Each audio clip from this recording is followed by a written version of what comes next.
السلام البنات، كي دايرين؟ لاباس عليكم؟ بخير؟ كنتمنى تكونوا كاملين بخير وعلى خير وانتم كتشوفوا هذا الفيديو. وإلا كانت هذه اول مره كتشوفي فيها القناه، ما تنساوش الاشتراك وكذلك الضغط على زر الجرس باش يبقى يوصلكم كل جديد. كما شفتوا في العنوان وكما شفتوا في البدايه ديال هذا الفيديو، هذا بديتو لكم من الخضوريه ديال الطبيعه، وهذه الشميسه الزوينه ديال الغروب. صراحه واحد المنظر زوين بزاف. كما كتشوفوا الطبيعه، الجو زوين هنايا. صراحه بالنسبه لهذا الفيديو هذا، صراحه ما كنتش غنديرو بهذا الشكل هذا. صراحه اليوم الحد كنت معوله غادي نسجل لكم وصفه ديال الغداء وكاسكروت في نفس الوقت، ولكن اتصلت بيا امي قالت لي جيو عندنا الغداء صافي، وصورت واحد الكيكه وجدتها ديتها معايا على حساب كاسكروت غادي نشاركها معكم. وكنتمنى ان هذا الفيديو هذا ينال الاعجاب ديالكم. ما تنساونيش من لي لايك والتعليقات ديالكم اللي كتزيد تشجعني اكثر واكثر. وكنتمنى ان هذا الفيديو هذا ينال الاعجاب ديالكم وفرجه ممتعه. ودابا غادي ندوز باش نوجد معكم الكيك. صراحه كيك ساهل بمكونات بسيطه. كنحتاج ليه 3 ديال البيضات، قبيصه ديال الملحه، وكاس مع مرش ديال سنيده، العبار ديال كاس ديال العنبه. ولا بغينا الكيك يجينا حلو نعمرو الكاس. وكنحتاجو للطراب الكهربائي لانه هذا الكيك هذا بغيناه يكون خفيف ومهوي باش يجي طالع.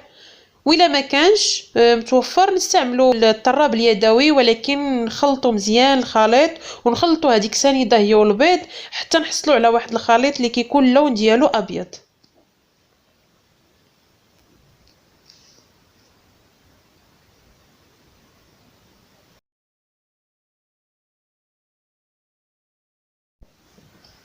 من بعد ما تخلط لي الخليط ديال البيض مع سنيده تخلطوا مزيان، ضفت عليهم نص كاس ديال زيت نباتيه وكنخلطهم مزيان باش هاد العناصر هذه تخلط مع بعضياتها.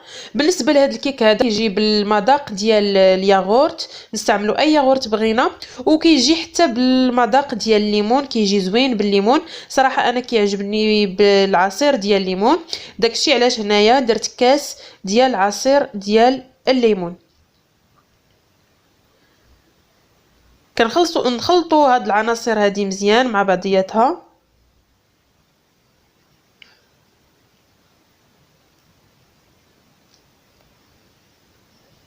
من بعد غادي نضيف الدقيق. بالنسبه للدقيق انا هنا استعملت 2 كيسان ونص ديال العنبه ديال الدقيق، او ما يعادل 250 غرام. درت النصف ديال الكميه في الاول. بالنسبه للدقيق دائما في الكيك كنديرو على دفعات، ما كنديروهش مره واحده. كنبقاو كنديرو شويه ونخلطو ونديرو الباقي. بالنسبه للدقيق انا هنايا راه غربلته من قبل.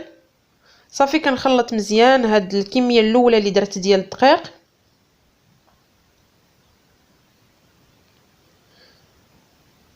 من بعد غادي نزيد الكميه اللي بقات ليا،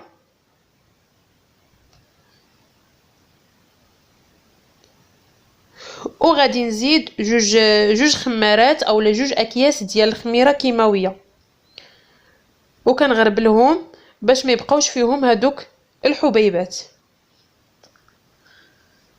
صافي وكنخلط هاد الخليط ديالي مزيان باش ما يبقاوش فيه دوك الكرات ديال الدقيق، باش نحصل على واحد الخليط اللي كيكون متجانس.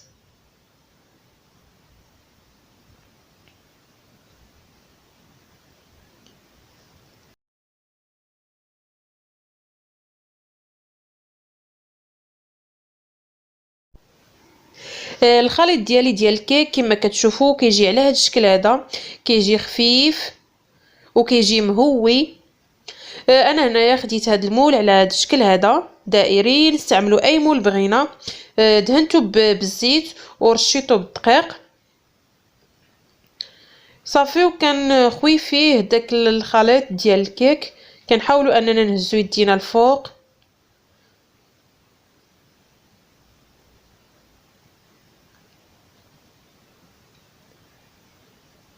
وهنا بالنسبه للخليط هذا كنخلي فيه واحد شويه، وكنضيف عليه معلقه حتى المعلقه ونص ديال الكاكاو المر،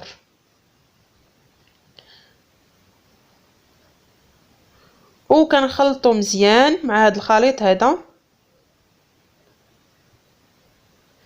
من بعد كنضيفو على الكيك ديالي، كيعطيه واحد المنظر زوين في الداخل ديال الكيك، كيكون داك اللون الابيض ديال الكيك مع اللون ديال الشوكولات اولا الكاكاو المر، كيعطي واحد الديكور صراحه كيكون زوين وسط الكيك. صافي من بعد غادي ندخلها للفران طيب، كنشعل عليها من التحت حتى كطيب، من بعد كنشعل عليها من الفوق باش تحمر. الكيك ديالي من بعد ما خرجته من الفران كما كتشوفوا كيجي على هذا الشكل هذا، اللون ديالو كما كتشوفوا كيجي محمر وزوين. انا هنايا دهنته من الفوق بشويه ديال العسل، ممكن نستعملوا المربى ديال المشماش حتى هو كيعطيه حتى واحد المذاق زوين.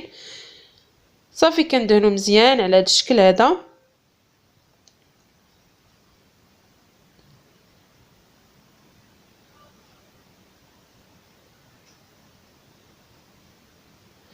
كيف ما كتشوفوا الكيك كيجي طالع وكيجي كما كتشوفوا كيجي خفيف.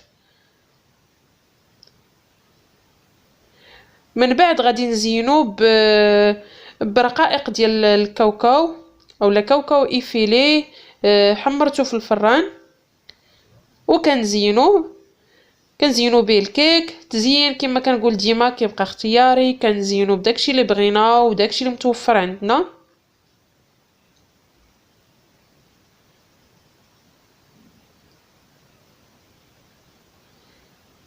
ودرت عليه كما كتشوفوا خطيطات ديال الشوكولات من الفوق، حتى هما كيعطيوهم واحد المنظر زوين وكيعجب الوليدات.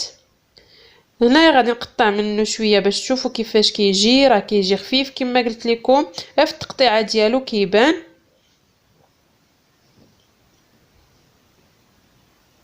كيجي على هذا الشكل هذا، وداك الشوكولات اللي في الداخل ديالو كما كتشوفوا كيعطيو واحد المنظر زوين.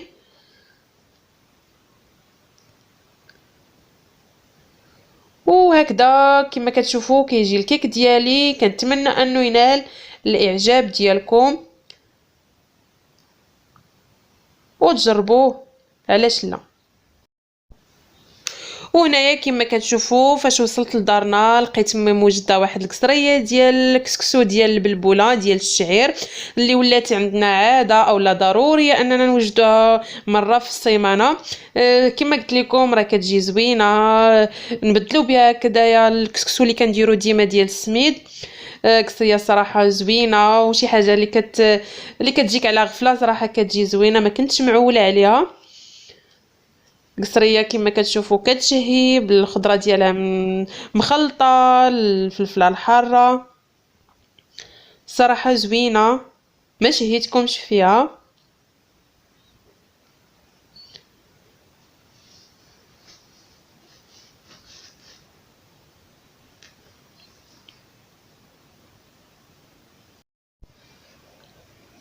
هنايا من بعد ما سالينا الغدا جا الوقيته ديال الكاسكروت.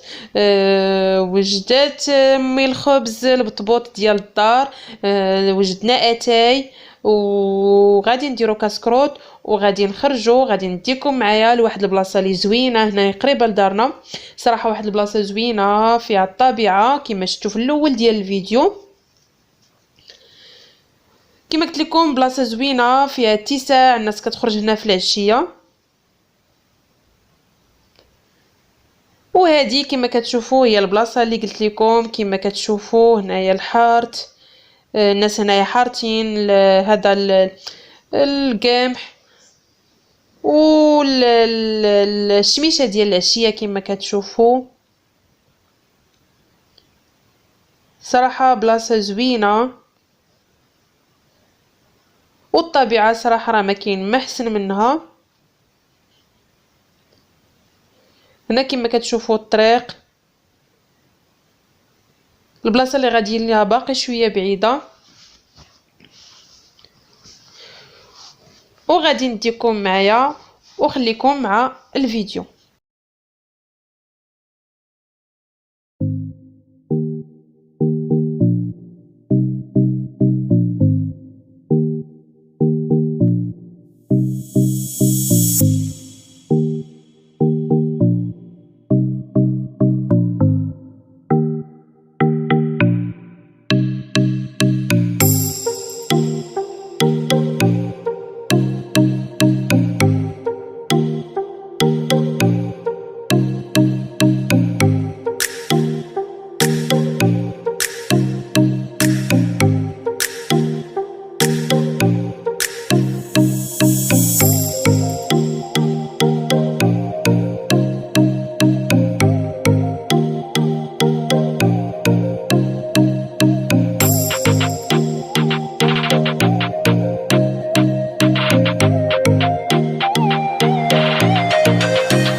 وهنايا كما كتشوفوا وصلنا للبلاصه اللي بغينا. الخضوريه هنايا كما كتشوفوا زوينه. هنا رزان كما كتشوفوا لقات داكشي اللي بغات، لقات اتساع، وبدات قالت لك حتى هي كتجمع في الورد وكتجمع في الخبيزه، حيت كانت كتشوف خالتي كتجمع فيها. وهنايا خالتي كما كتشوفوا كتجمع في البقوله اولا الخبيزه كما كنقولوا ليها. كنتمنى انكم تدعوا لي على مع خالتي حتى هي بالشفاء العاجل، حيت قريبه غدير واحد العمليه. كنتمنى انكم تدعوا معها بالشفاء العاجل يا ربي، الله يشافي كل واحد مريض والله يرحم اللي مات والله يشافي اللي مريض يا سيدي ربي. وهكذا كيكون الفيديو ديالي وصل للنهايه ديالو. كنتمنى انه ينال الاعجاب ديالكم، وما تنساونيش من لي لايك والتعليق ديالكم المشجعه. والى فيديو اخر، بسلام عليكم.